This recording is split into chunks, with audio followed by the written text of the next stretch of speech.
es esta relación y que no es cualquier cosa. Entonces lo que habíamos pensado es, para que nos conozcáis un poco, pues con Antonia, sí, puedes venir. Entonces es algo nuevo, yo es la primera vez que lo hago, pero lo voy a hacer. Y entonces queremos explicaros nuestro testimonio, pero antes me gustaría que cogierais de esta bandejita un sobre. Sí, por favor, reparte. Un sobre por pareja. Un sobre para los dos, por pareja. Entonces, en el sobre me gustaría que escribieseis los nombres del matrimonio, o sea, lo que compone la familia. Por favor. Sí. Ah, y además, perdonad, he traído bolígrafos. No sé si alguien necesita, podéis coger y quedároslos. Es un obsequio, un regalo. Sí, por favor.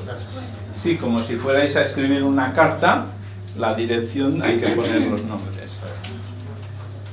Gracias.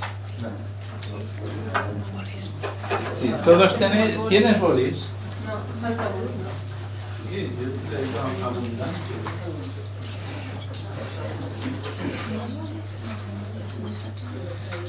Antonio, perdona por la pregunta. ¿Hemos de escribir el nombre de todos la familia o no del matrimonio? Del matrimonio. Del matrimonio. Del matrimonio.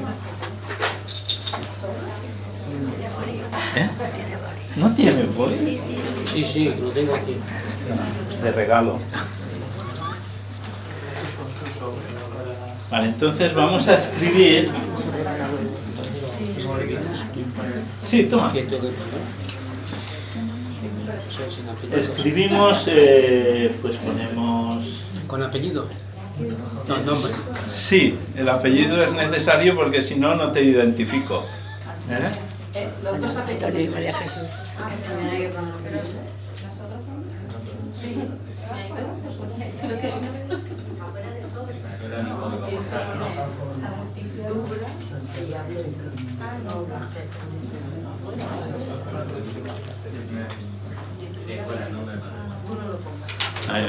Bueno, veis, ¿no?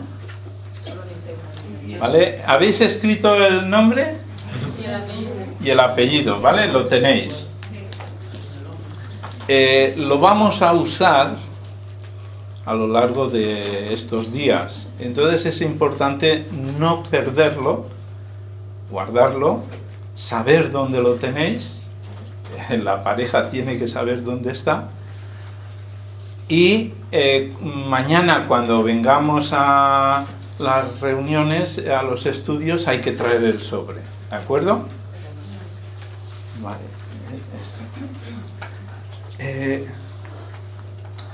¿Qué haríais si encontrarais este sobre?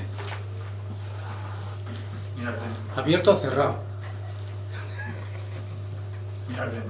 Solo a la persona a la que va dirigido. A ver, que estamos ahora un problema de ley. Entregarlo tal cual. Entregarlo tal cual claro, lo encuentras.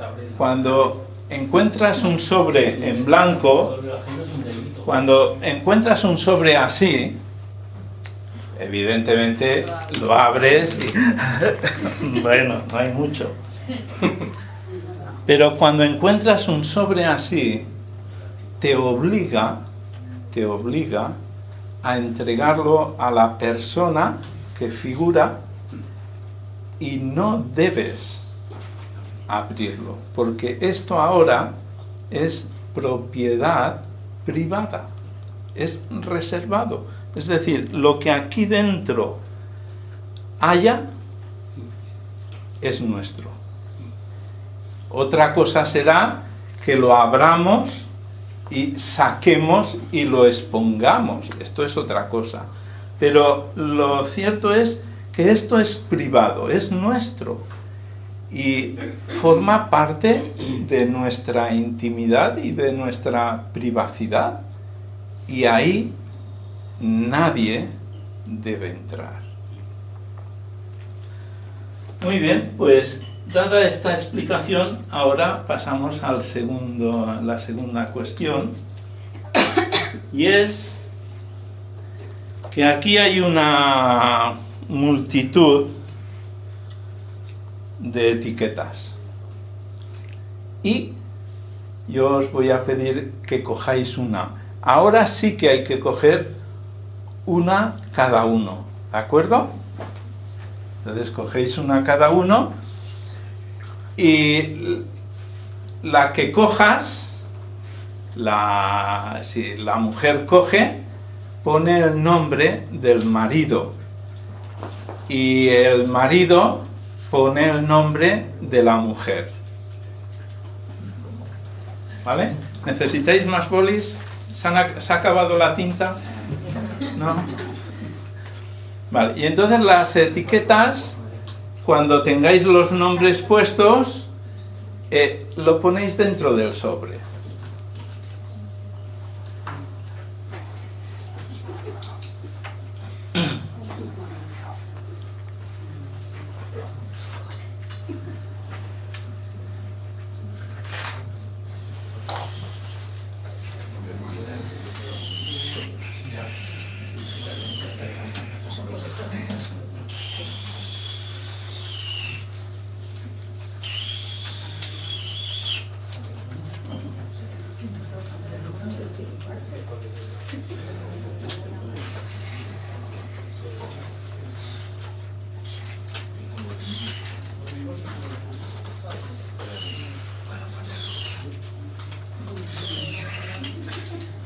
Antonio, toma. Antonio. Vale, gracias.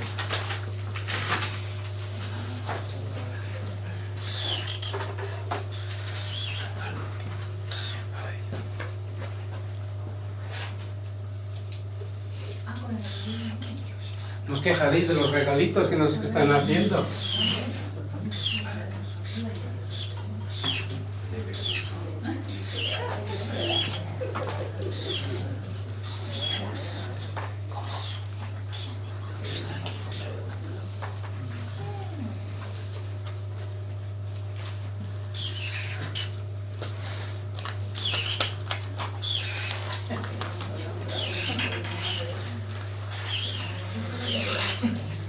A ver si lo engrasas. Bueno, esto sería un poco el bosquejo del Salmo 16. Hemos hablado de Dios, en primer lugar. Después de la suerte, Proverbios dice que el que haya esposa, halla el bien y alcanza la benevolencia de Dios. Y entonces hay este vínculo, esta relación. A esto le podemos llamar la institución del santo matrimonio que Dios ha creado en Génesis. Es la primera, en cuanto aparece el ser humano, Dios dice: no es bueno que el hombre esté solo, le hace ayuda idónea, aparece la mujer, y los dos, dice, del hombre dejará a su padre y a su madre, se unirá a su mujer y serán una sola carne. Así que esto es el matrimonio. Y del matrimonio, fruto del matrimonio, vienen los hijos. ¿De acuerdo? Y ahora sí, bueno, habéis ya escrito y habéis puesto las etiquetas dentro, ¿vale? Y disculpad y ahora, vale, porque así ya os dejo todos los trabajos para hacer y después ya explicamos el tema. Ahora, cada uno coge una tarjeta de estas. Creo que habrá suficiente. Si no hay más. ¿Qué hay que hacer con las tarjetas? Perdón, una para cada uno. Sí, una para cada uno. Esta noche, antes de acostaros, en la tarjeta tenéis que escribir, tenéis que poner el nombre de vuestra cónyuge y expresarle un deseo. Hay quienes se nos da muy bien hacer una poesía rápida, un pensamiento de buena voluntad para nuestra pareja. Cada uno que use la imaginación y escribe ese pensamiento dirigido para su pareja, y lo ponéis en el sobre y no lo abráis de momento. Tenéis el derecho para hacerlo, pero yo os pido por favor que no lo abráis hasta la mañana por la mañana, cuando os levantéis, sacáis el mensaje del uno para el otro, los leéis y los comentáis. ¿Vale? Bueno, este sería un trabajo, expresar un pensamiento hacia vuestra pareja. ¿Tiene suficiente de todo? Sí, es que voy a dejar allí uno de dos, ya está. Muy bien. Pues entonces os vamos a explicar nuestro testimonio, porque creo que es la expresión de cómo Dios trabaja en las vidas de las personas. Nosotros sabemos lo que ocurre y vemos cosas que ocurren, pero no sabemos toda la historia. Y entonces cuando uno descubre detalles que hay detrás, esto es un milagro. Es un milagro. Y considero que nuestro matrimonio es un milagro, que nuestras vidas son un milagro. Y queríamos explicarlo para dar gloria a Dios.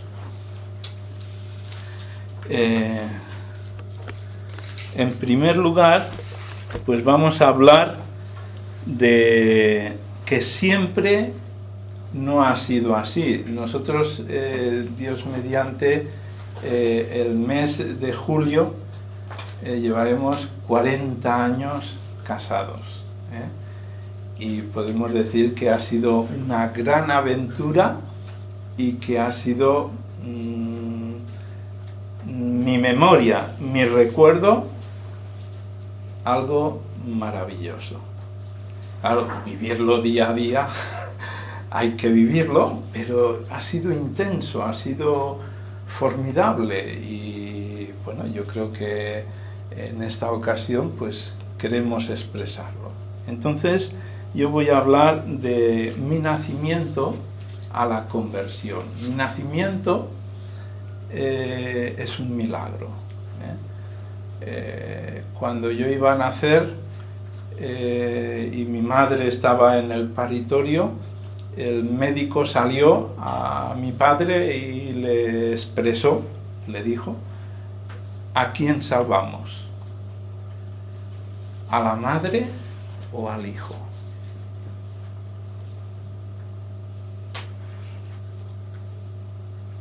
Claro, esto me lo contó mi padre cuando yo ya era mayor, ya era padre, ya tenía mis hijas. ¿Y qué le dijiste? Pues le dije: salvé a los dos. Salvé a los dos. Y cuando oyó los llantos, que nací llorando, y yo creo que más o menos todos nacemos llorando, ¿verdad? Pues mi padre se alegró y esperó las noticias y efectivamente mi madre vivió también. Pero es posible que a raíz de ese parto, pues mi madre sufriera físicamente. 18 años después ella falleció.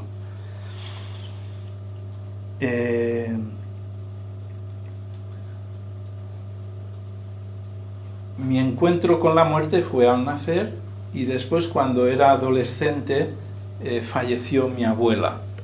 Mi abuela, una persona que yo quería mucho, con la que hablaba, y entonces antiguamente cuando fallecían las personas, pues se velaban en casa, es decir, en casa, una habitación para el muerto y el resto fuera, y en un descuido pues yo entré en la habitación, y entonces la escena que la estoy recordando ahora mismo es de ver a mi abuela, que hacía un par de días había estado hablando con ella, nos habíamos besado, y ahora estaba viendo inerte, fría. Y entonces surgió la pregunta: ¿dónde está? Y si muero yo, ¿dónde voy? Así que con esta pregunta superé toda la adolescencia, y cuando llegué a los 18 años,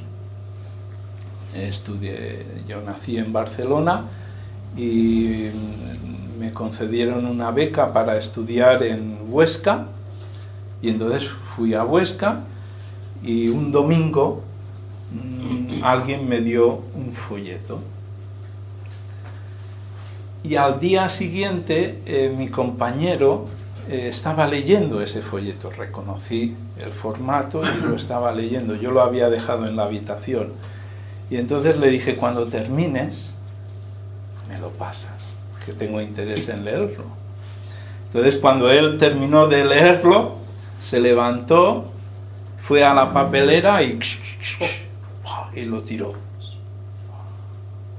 Le acabo de decir, lo ha entendido, que yo quería leerlo.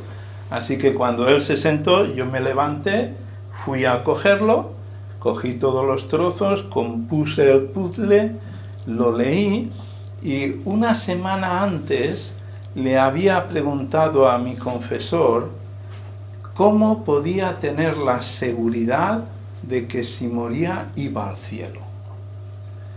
Y mi confesor me dijo: esto es una pregunta muy difícil. Si mueres en gracia de Dios, a lo mejor tú practica los sacramentos. Y entonces,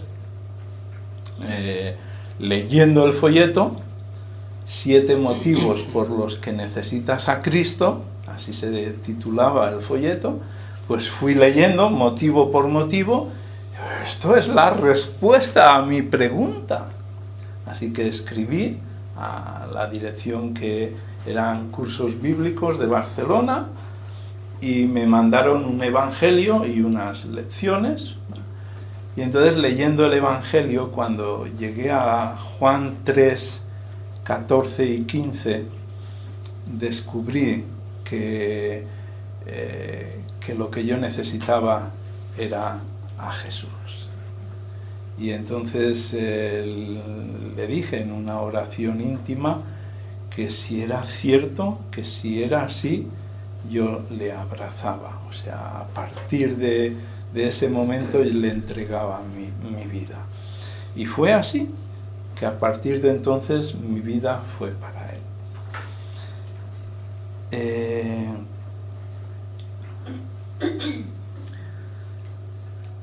Yo creo que hasta aquí, ¿verdad? Te dejo, porque está sufriendo. Está sufriendo.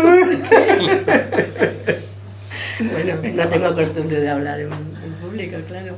Entonces siempre no fue así. Mi nacimiento fue en el año 1952 en Cartagena. Mis padres, cuando yo tenía 1 año, emigraron a Barcelona buscando una vida mejor. Nos quedamos mis hermanos y yo con los abuelos, con los tíos, que ahora eso se oye mucho otra vez que está pasando. Cuando ya mis padres se estabilizaron en Barcelona, ya tenían un pisito, pues nos llamaron, ya fuimos con ellos. Eso fue cuando ya cumplí 4 años. Entonces, desde los 4 años hasta los 25, yo he vivido en Barcelona. Conozco lo que es vivir en una gran ciudad. Entonces, en el pisito que teníamos con mis padres, un piso de 40 metros en Verdún, los que conocéis Barcelona, en los 9 barris, en la Ronda de Dalt, salida número 3. Entonces, un piso de 40 metros, que ahora se le llamaría un piso patera, porque allí vivimos hasta 13 personas. Todos los tíos que venían de Cartagena buscando trabajo, allí aparecían. Ahí aprendí que en tu casa caben todos los que caben en tu corazón. Entonces eso nos ha servido mucho en la vida, ¿no? Entonces, hasta los 13 años mi vida fue una vida normal de niños, de escuela, jugar. A los 13 años se pusieron de moda pues los guateques, y pues ahí estábamos con los guateques, los Beatles, el Twist, bailando y tal. Después ya empezaron las discotecas. Mi vida en las discotecas fue muy abundante, pues, casi de primero una vez a la semana, después casi cada día. Y poco a poco el desenfreno en mi vida fue aumentando. Discotecas, chicos, vicios, hasta llegar un momento que ya no me importaba si eran chicos casados, hombres, o sea, casados, solteros. Vivía una vida muy desenfrenada. Entonces hubo un momento que tuve que cambiar de trabajo. Había una joven que yo me fijaba que se burlaban de ella. Entonces le pregunté, dime, ¿por qué se están burlando siempre de ti? ¿Qué pasa?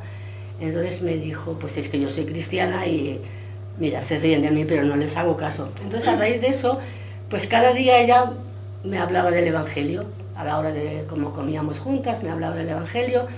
Llegó un día que me invitó ella se reunía en la iglesia de la Bisbal, me invitó a una película que se llama, yo creo que ya ni la ponen porque es muy vieja, Los Inquietos, en blanco y negro, muy antigua.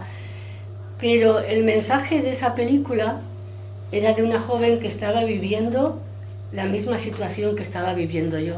Entonces, el ver esa película, bueno, me impactó y yo estaba ahí pues absorbida, ¿no? Porque claro, está el testimonio de la película, luego las predicaciones que va haciendo Billy Graham a la vez. Y después, cuando acabó la película, pues el joven que presidía dijo, pues quien quiera, si ha entendido el Evangelio, la persona que quiera, allí mismo en su silla, puede arrepentirse, confiar en el Señor. Y entonces yo recuerdo que sí lo hice, allí mismo, en la silla donde yo estaba sentada, entregué mi vida a Cristo. Este fue el momento de mi conversión. Bueno, ahora os explicamos de la conversión al matrimonio.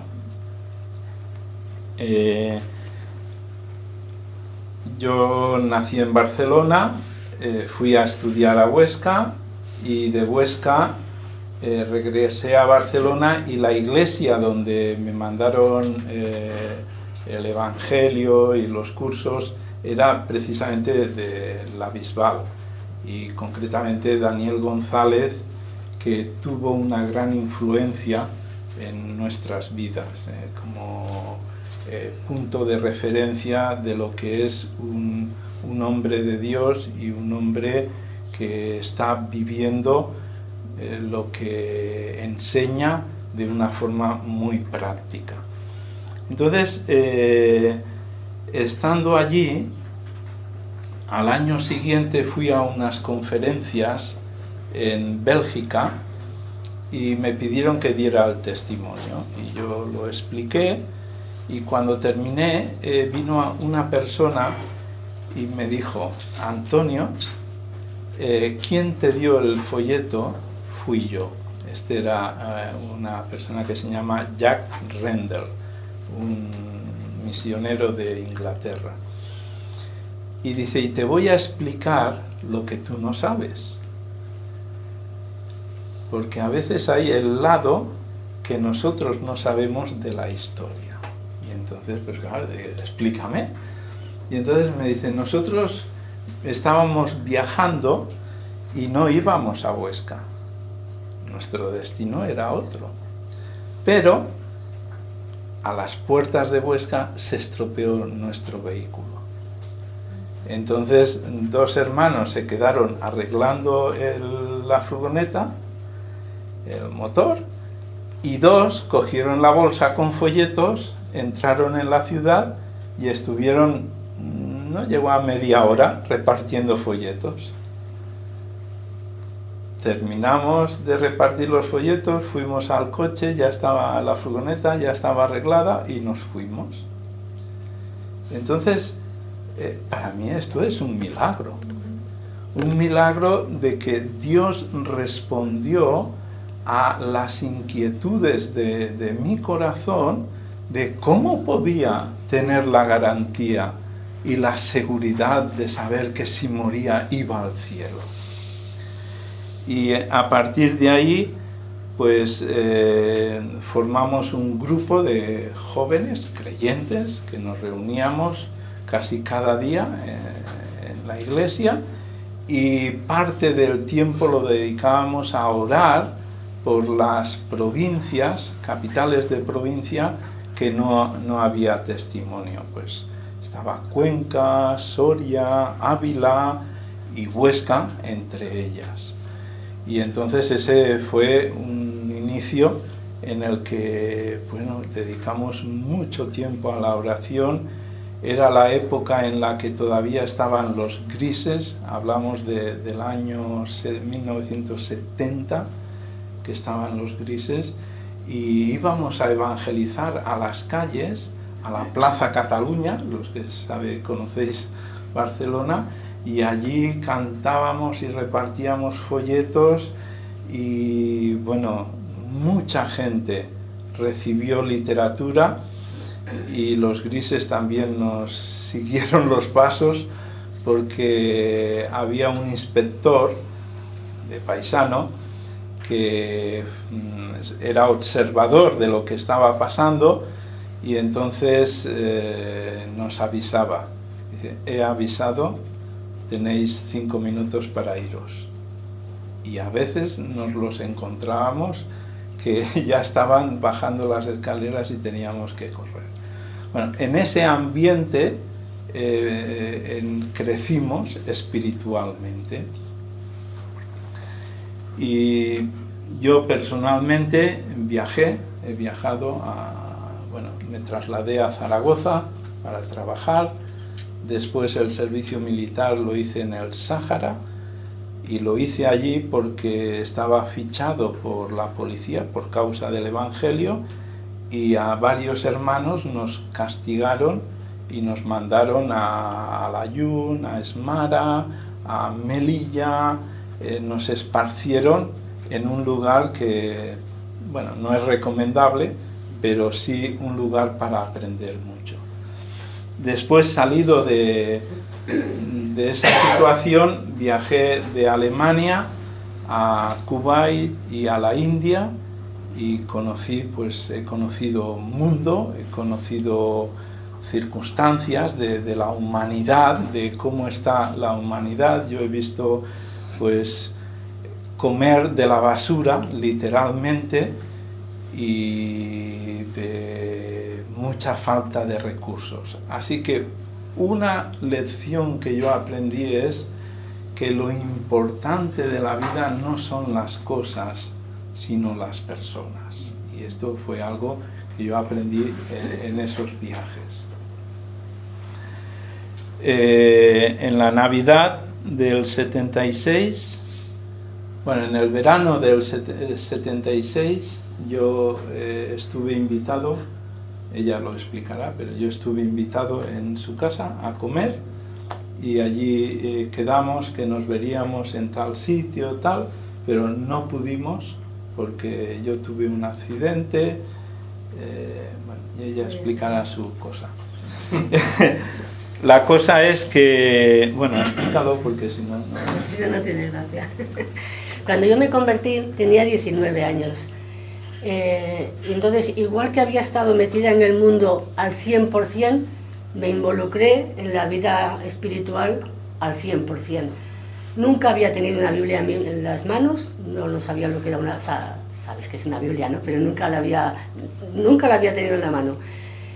La Biblia para mí fue un descubrimiento la vida con los hermanos. Como ha dicho Antonio, nos empezamos a reunir los jóvenes cada día para orar, y fue una etapa de aprender y de crecer en la vida nueva que había aprendido. No quiere decir que todo fue tan fácil, porque al principio pues los amigos te llaman para salir, quieren que vayas con ellos, pero hubo dos versículos que me ayudaron muchísimo, que es 2 Corintios 5:17, de modo que si alguno está en Cristo, nueva criatura es, las cosas viejas pasaron, y aquí todas son hechas nuevas. Y 1 Corintios 10:13, no os ha sobrevenido ninguna tentación que no sea humana, pero fiel es Dios, que no os dejará ser tentados más de lo que podéis resistir, sino que también dará juntamente con la tentación la salida para que podáis soportar. Las tentaciones estaban ahí, pero la palabra de Dios fue la que me dio las fuerzas para no retroceder. Fueron unos años de aprendizaje, como digo, tenía 19 años, con los jóvenes, con la evangelización, fuimos creciendo espiritualmente, y en esa época me comprometí en matrimonio con un joven de la iglesia, que su nombre era Samuel. Nos comprometimos, habíamos planeado ya para casarnos, pero él cogió una enfermedad grave, y cuando ya faltaba poco para casarnos, pues él se fue con el Señor. Fueron un tiempo de un aprendizaje muy rápido, de muchas cosas, todo muy rápido, unas vivencias muy fuertes, pero... Perdona, ¿os casasteis? Nos casamos, sí. Nos casamos. Nos casamos a pesar de todo. Cuando el médico nos dijo, no durará más de 6 meses. Dijimos, bueno, nos queremos casar, nos casamos. Yo le dije, a mí me va a dar igual de pena que te mueras casados que solteros. Entonces nos casamos. Aún estuvimos unos meses hasta los preparativos de la boda y 1 año y medio casados. O sea que aún vivió más de lo que el médico dijo. Fue un tiempo precioso, un tiempo de mucho sufrimiento físico, pero de mucho gozo, tanto por parte de Samuel, o sea, un tiempo que recuerdo muy bonito, muy bonito. Entonces, llegamos al punto de agosto que decía Antonio.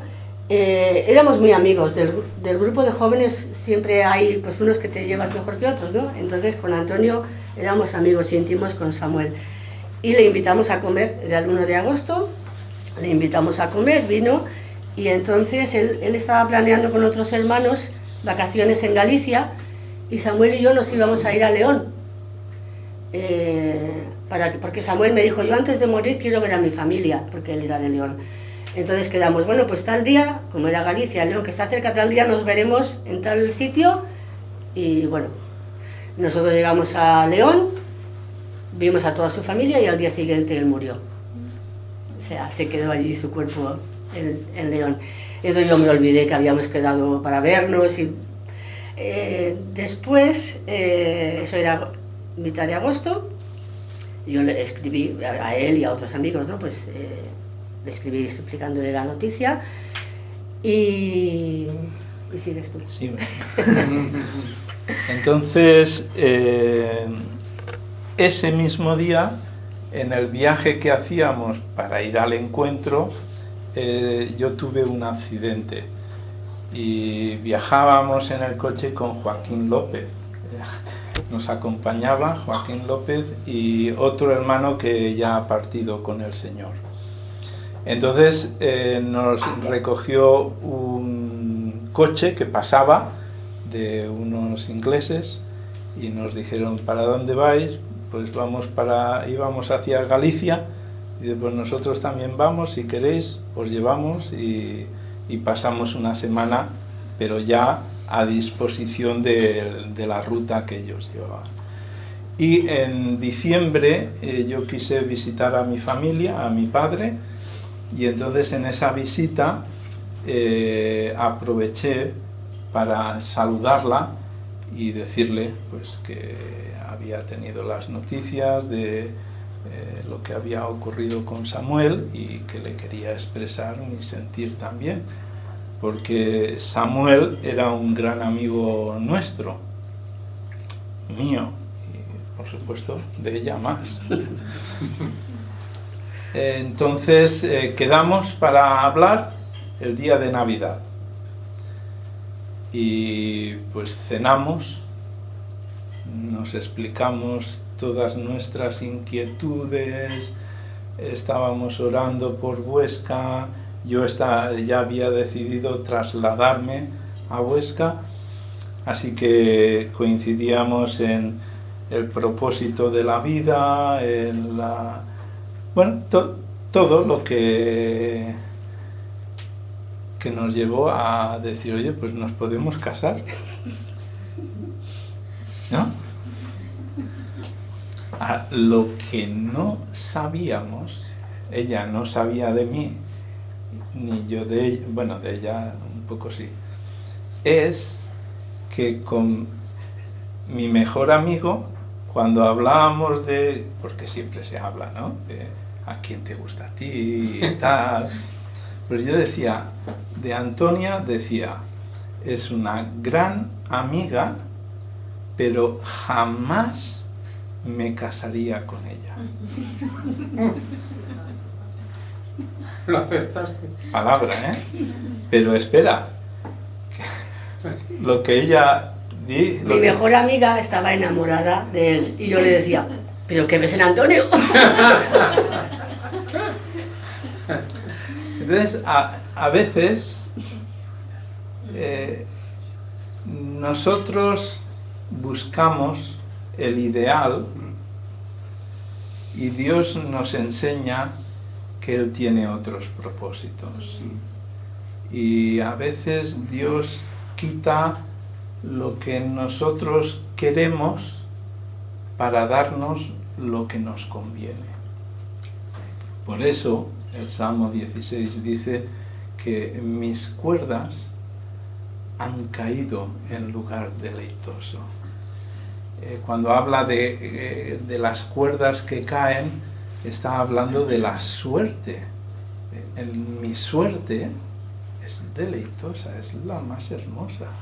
Y Proverbios dice, como dije al principio, que el que haya esposa halla el bien y alcanza la benevolencia del Señor. Y doy testimonio de que esto es así.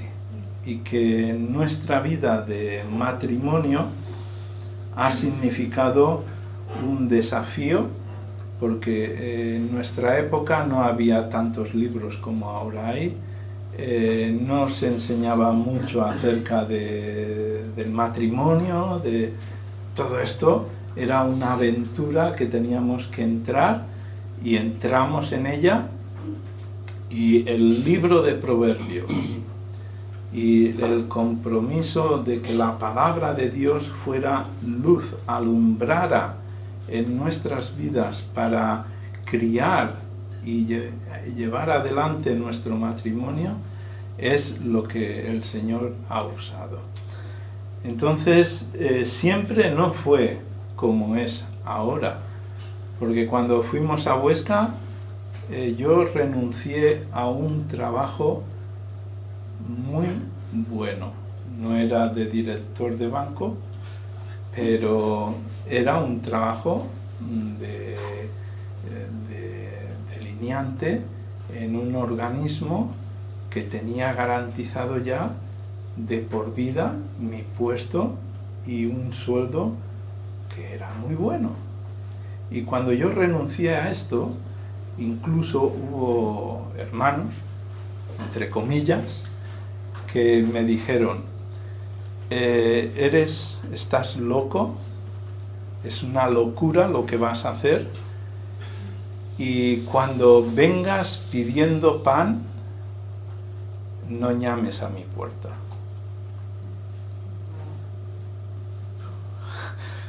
Moisés, imagínate si alguien te dice esto, ¿verdad? Entonces yo le dije, tranquilo, hermano, quien me manda tiene los recursos y él me cuidará.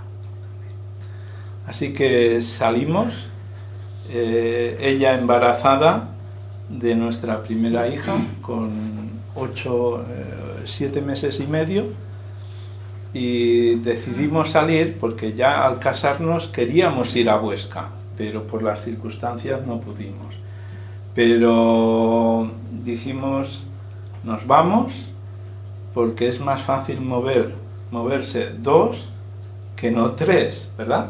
Es más. Y así que empaquetamos todo porque lo único que teníamos eran libros y la lavadora. Y con esto nos fuimos a Huesca. Un compromiso era que teníamos que salir sin deudas. Y coincidió que habíamos comprado un coche a medias con otro hermano y justo en ese momento me dice: Antonio, yo ya no tengo interés en el coche. A ver cómo lo resolvemos. Dice: entonces dame mi parte y tú te quedas con el coche. Pero claro, no teníamos esos recursos. Pero, ahora tú ¿explicas eso? Sí. Ella va a explicar ahora otro detalle. Recibo una llamada de mi madre de teléfono: tienes que venir a Barcelona, que has recibido una carta, que tienes que presentarte en un sitio. Bueno, pues vamos a Barcelona, nos presentamos y era en una oficina de la Caixa, que resulta que, claro, como era viuda, había sido viuda, pues no me habían dado nunca dinero, me lo dieron todo de golpe. Entonces justo era la cantidad exacta que teníamos que pagarle a este hermano, entonces ahí fue nuestro primer paso de fe. Para nosotros fue una provisión muy específica, porque a partir de ahí nuestra vida fue por fe cada día, ¿no? Pero, bueno. Y también cuando leemos los libros de misioneros, de Müller, de otros hermanos que han salido y cómo Dios ha hecho provisión, claro, lo lees y dices, sí, esto, yo en la época que hablábamos de que nos reuníamos para orar y tal, leía de esos libros de Barner, ¿cómo es? Bueno, de misioneros. Pero después, cuando lo empiezas a experimentar en tu vida, vas descubriendo una realidad más íntima con el Señor. No quiere decir que nuestra intimidad con el Señor depende de esas cosas, pero esas cosas nos ayudaron a fortalecernos y a seguir adelante. Entonces, uno de los textos que a mí me movieron para ir a Huesca es el de 2 de Corintios 1:20, que dice que las promesas de Dios son sí y amén. En Él son sí. Y entonces dije, Señor, tú dices sí y vamos en tu nombre. Y experimentamos lo que era literalmente no tener nada, y cómo el Señor día a día nos ha provisto, nos ha sustentado, pero con cosas muy concretas. Pagar el alquiler. Nosotros nunca hemos hablado del dinero, de mandar circulares y estas cosas. Nunca hemos hablado de nuestras necesidades, y llegarnos literalmente las cantidades exactas en los días precisos que lo necesitábamos, incluido comprar una botella de butano, porque se había acabado y necesitamos butano. Y el cartero, que tenemos una gran amistad por los grandes encuentros que hemos tenido, ya era un conocido nuestro. Y os contaré un detalle. En una ocasión teníamos que viajar para ir a unas conferencias en las que yo tenía que intervenir, y estábamos montados en el vehículo con otra familia y no teníamos recursos, literalmente no había para movernos, pero nos habíamos montado. Y yo le decía, Señor, es una situación complicada, ¿no? Pero bueno, aquí estamos, tú sabes que yo quiero ir. Y la otra familia decía, ¿ya qué esperamos? ¿Y qué? Y entonces el cartero venía corriendo y me dice, Antonio, pensaba que no te iba a encontrar porque te he visto que subías al coche y que me daba la impresión de que os ibais y no os iba a encontrar. Y le dije, digo, pero yo te estaba esperando a ti. A ver dónde firmo, y traía pues eso, un giro para podernos mover. Detalles así, de pequeñas cantidades y grandes cantidades, de formas misteriosas que os aseguro son milagros de Dios.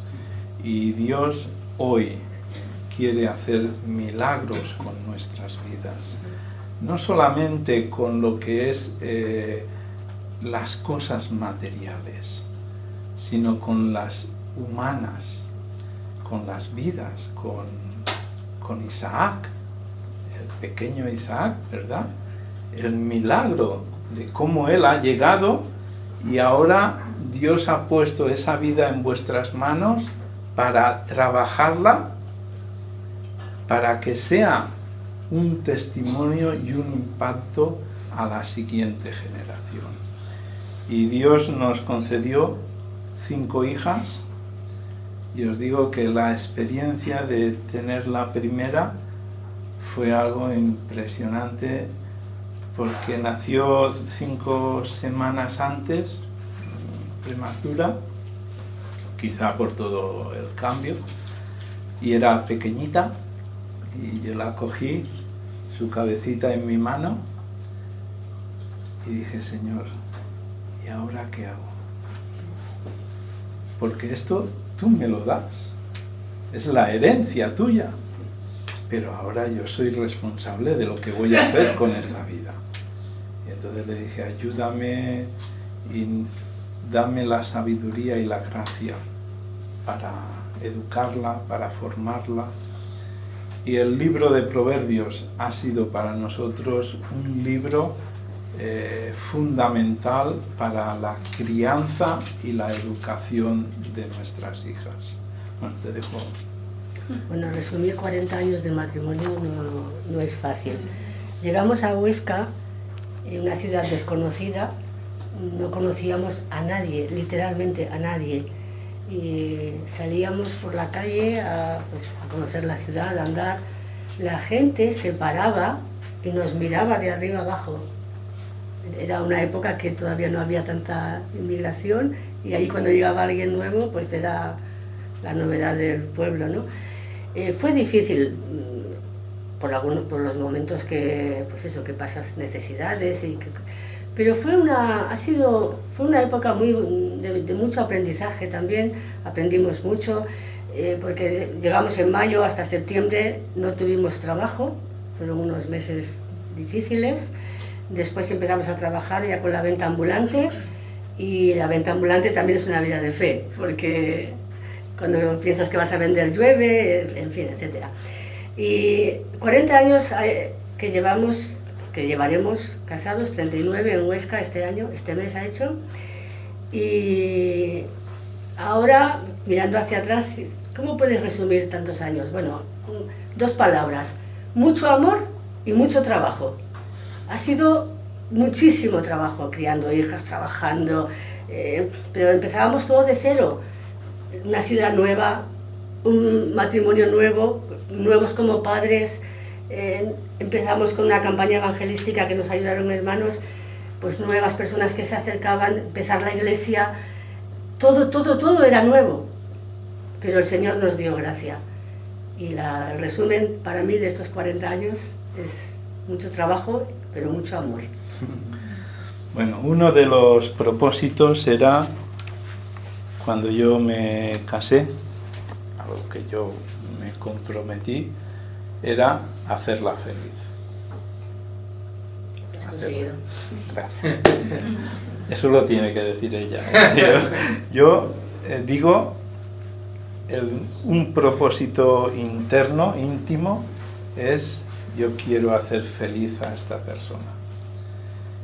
Y bueno, y ella me ha hecho feliz, así que mutuamente nos hemos hecho felices. Y yo creo que el matrimonio tiene que ser la base de una relación en la que íntimamente el uno hacia el otro hacerse feliz. Y esto lo veremos mañana en los mensajes. Tenemos 5 hijas, y las 5 hijas tienen sus nombres, los hemos escogido en un progreso de lo que es ha sido nuestra vida en el momento. Neria significa el Señor es mi lámpara. Y recordamos el Salmo 36 que dice: en tu luz veremos la luz. Y ese fue nuestro punto de partida, Dios. Dios, en su luz hemos visto la luz. Keren Apuk es vaso de perfume, y para nosotros descubrir al Hijo de Dios en sus atributos, en sus virtudes, esto ha sido un aroma precioso, o sea, algo espléndido que nos ha absorbido y ha sido motivo de dedicarle y darle nuestra vida.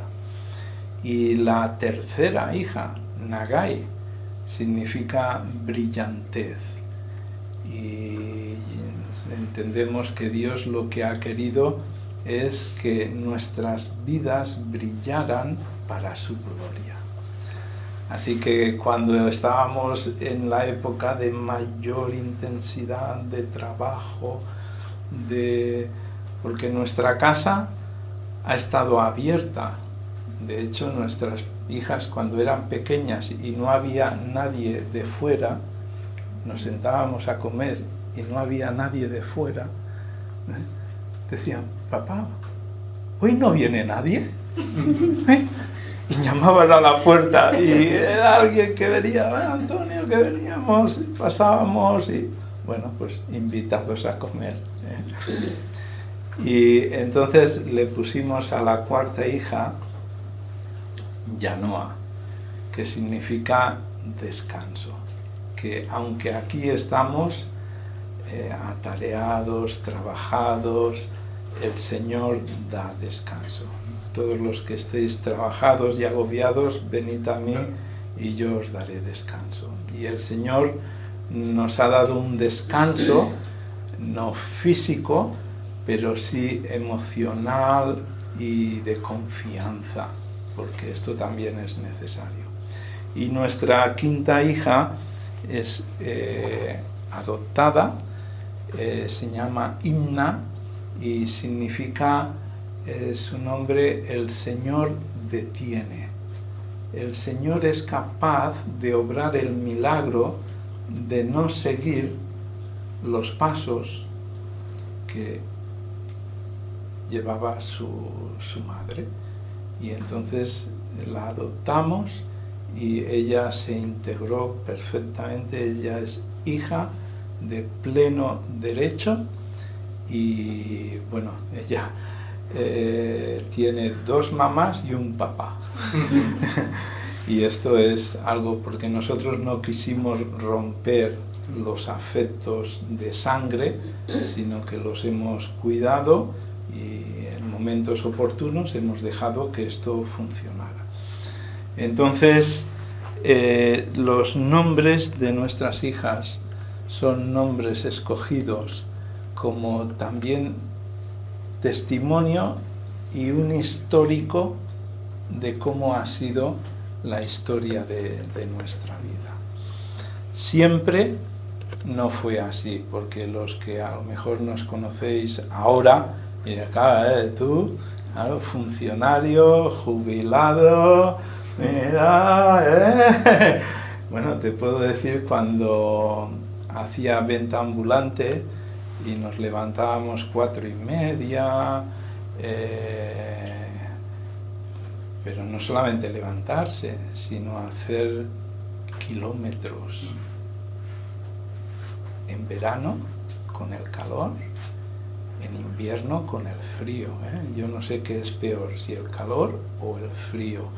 Y en las épocas intermedias, las lluvias que te dejan los huesos húmedos, que después viene todo el problema reumático que uno arrastra con todas sus articulaciones. Pero ahí hemos estado. Siempre no fue así como es ahora, pero en cada época hemos visto cómo Dios ha sido fiel, cómo Dios ha cuidado y ha sustentado nuestras vidas, y queremos dar el testimonio para su gloria. Dios es real y nuestra comunión con el Señor es algo vivo, certero, que el mundo dirá lo que quiera, pero cada uno sabe lo que está viviendo en su interior. Y lo que hemos observado es que el impacto en la ciudad de nuestras vidas es que no hemos cambiado. Y esto nos lo dicen personas que, claro, después de 39 años, bueno, teníamos una vecina, fijaros, una vecina que saludábamos cada día porque nos cruzábamos y ella nos giraba la cabeza, la cara, como si fuéramos la peste. Y yo le decía a Andrea, ¿cómo podríamos hacer que esta mujer se diera cuenta de...? Y después de 20 años, 19 años, se da una circunstancia en que una hija le ayuda a hacer algo. Y a partir de ahí, la mujer cambia.